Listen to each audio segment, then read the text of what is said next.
Oke, halo selamat siang. Kita ketemu lagi di channel Sevanya Daniela. Hari ini saya akan melanjutkan pembahasan prediksi UNBK Matematika 2020 untuk SMA ya. Jadi beberapa hari yang lalu saya sudah membahas nomor 3 dan nomor 4. Hari ini saya akan membahas nomor 5. Ya, soal nomor 5 ini kurang lebih seperti ini. Ada persamaan X kuadrat tambah dengan M-1X plus M plus 7 sama dengan 0 tidak memiliki akar real. Maka nilai M-nya adalah berapa yang memenuhinya. Jadi soal ini sebenarnya masuk ke dalam persamaan kuadrat, tetapi juga masuk dalam bentuk pertidaksamaan karena nanti kita bicara soal determinan. Gitu ya. Tapi sebelum saya membahas soal ini, saya perlu jelaskan buat kalian yang baru pertama kali mampir di channel Sevanya Daniela, channel ini menyajikan pembahasan soal dan penjelasan materi untuk matematika, fisika, kimia, dan biologi, khususnya SMA. Udah lebih dari 1100 video yang kita upload yang terbagi menjadi lebih dari 72 playlist gitu ya. Jadi kalau kamu belum subscribe, silahkan subscribe dulu channel ini karena setiap hari kita upload video-video baru. Jangan lupa nyalakan juga loncengnya lah ya, supaya setiap kali ada video baru kamu bisa tahu informasinya.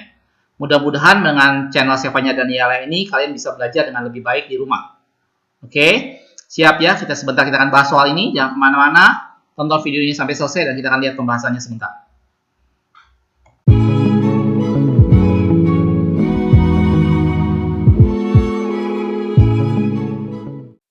Oke, seperti tadi di awal saya sudah katakan bahwa soal ini bisa masuk ke dalam persamaan kuadrat, tetapi di sana juga ada unsur pertidaksamaan. Oke, saya akan coba tulis soalnya ya. Jadi ini persamaan bentuk persamaan kuadratnya adalah x kuadrat ditambah dengan m-1x begitu, ditambah dengan m plus 7 sama dengan 0. Oke, jadi kalau di persamaan kuadrat kamu sudah biasa. Yang namanya A itu adalah angka di depan X kuadrat, yaitu 1 dalam hal ini, gitu ya. B-nya adalah angka di depan X, dalam hal ini adalah M-1, dan C-nya adalah yang sendirian, yaitu M plus 7, gitu ya. Jadi ini adalah C atau konstantanya, gitu ya. Nah, sekarang dia bilang di soal dia tidak memiliki akar real. Nah, ini kamu harus tahu kalau dia tidak memiliki akar real, berarti jenis akar ini pasti berhubungan erat dengan yang namanya determinan. Gitu ya. Jadi kalau dia determinannya lebih besar dari 0, berarti dia mempunyai dua akar yang real. Ini adalah X1 dan X2. Kalau determinannya sama dengan 0, berarti dia mempunyai satu akar atau akar tunggal gitu ya. Tapi kalau determinannya lebih kecil dari 0, berarti dia tidak mempunyai akar atau akarnya tidak real atau imajiner, tidak mempunyai akar atau imajiner. Gitu ya. Determinan sendiri itu adalah B kuadrat min 4 kali A kali C.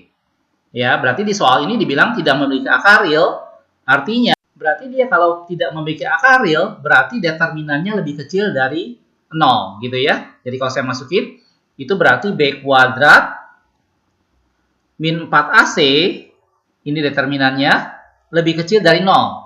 Gitu ya, karena itu dia dibilang tidak memiliki akar real, gitu ya. Oke, nah sekarang kita cuma masukkan ABC-nya tadi saya sudah definisikan di sini. B kuadrat itu adalah M-1. M-1 kita kuadratkan dikurangi 4 kali A-nya adalah 1 tadi ya. C-nya adalah M plus 7. M plus 7. Oke, ini tinggal kita masukkan aja lebih kecil dari 0. Ini kita tinggal kuadratkan biasa. Ini adalah M kuadrat plus, minus harusnya ya. Minus 2M plus 1. Nah, ini biasanya masih ada aja anak-anak yang bertanya pada, yang menanyakan ke kita, kok bisa ada suku tengahnya? Hati-hati ya.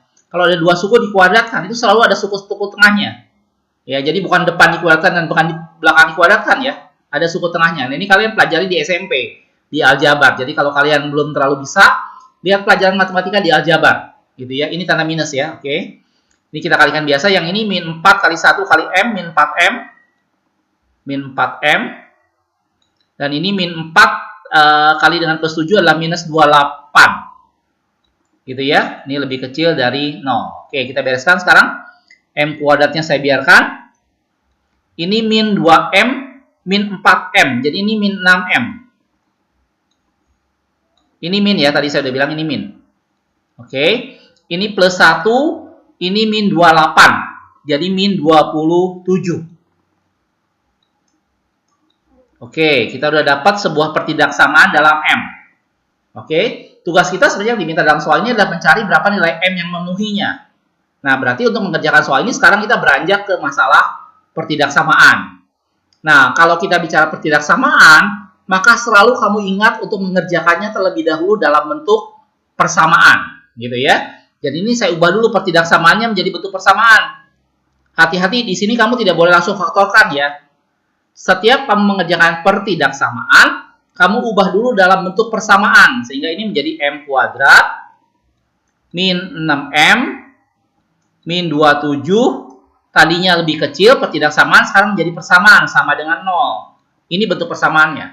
Nah, kalau ini baru kamu boleh faktorkan. Nah, sekali lagi pemfaktoran ini juga kamu pernah pelajari di SMP.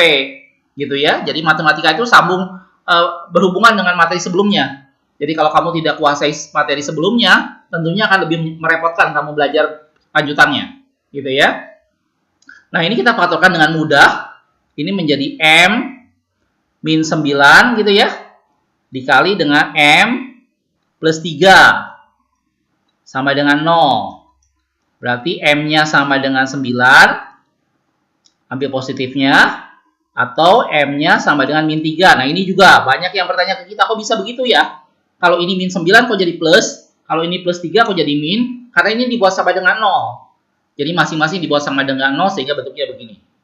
Nah, setelah kita dapat hasil dari persamaan ini baru kita letakkan pada sebuah garis bilangan.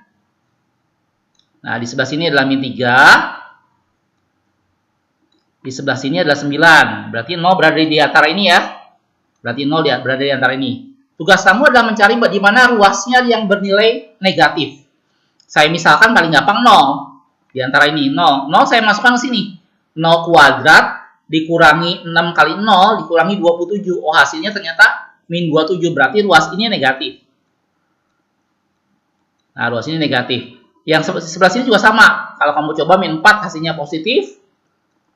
Dan sebelah sini adalah 10 misalnya. Kamu coba nanti hasilnya positif. Coba aja. 10 kuadrat 100. 100 dikurangi 60 masih 40. 40 dikurangi 27 masih positif jawabannya. Gitu ya. Nah, baru setelah kita dapat daerah ini, kamu baru bisa dapat jawaban untuk pertidaksamaannya. Jadi pertidaksamaan daerahnya adalah yang negatif.